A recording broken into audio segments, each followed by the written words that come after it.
Bitcoin savā pirmajā ETF gadā uzrāda pārsteidzošu rezultātu. Kādi dati bija piekdien Amerikas ETF-os? Kurš uzvarēja konkursā? Skaties video. BlackRock plāno izlaist savu tokenu, kas būs konkurents USDT un USDC stablecoiniem. Bitcoin savā pirmajā ETF gadā ir uzrādījis pārsteidzošu rezultātu, pārspējot krietni zelta pirmo gadu ETF, kas bija virs 20 miljardiem ASV dolāru. Krievijas prezidents Vladimirs Putins pateicis to, ka Brits plāno investēt digitālajās valūtās. Stablecoins USDT ir pārsniedzis 120 miljardu market capu. Pastāv 90% iespējamība, ka nākamajā Fed sanāksmē, kas paredzēta 7. novembrī, tiks samazināta procentu likme pa 0,25. Amerikas ETF-os gan Bitcoinam, gan Ethereumam par piekdienu bijis lielāks inflows un diena ar pluszīmi.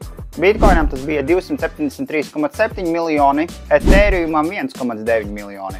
Standard Chartered banka saka to, ka Solana varētu pieaugt par 400%, ja vēlēšanās uzvarēs Donalds Trumps. Ķīnas banka samazināja aizdevumu procentu likmi, lai veicinātu izaugsmi. Manā portfolio ir nedaudz virs 15%, Bitcoinā jeb 15,6% un uzvarējis konkursā ir Lee. Lee raksta man privāti, lai vienotos par balvu saņemšanu.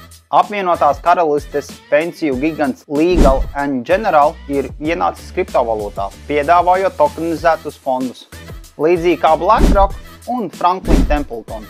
Daudz vairāk un ātrāk uzzināsi, ja pievienosies manai Telegram grupai, linku atradīs profila aprakstā.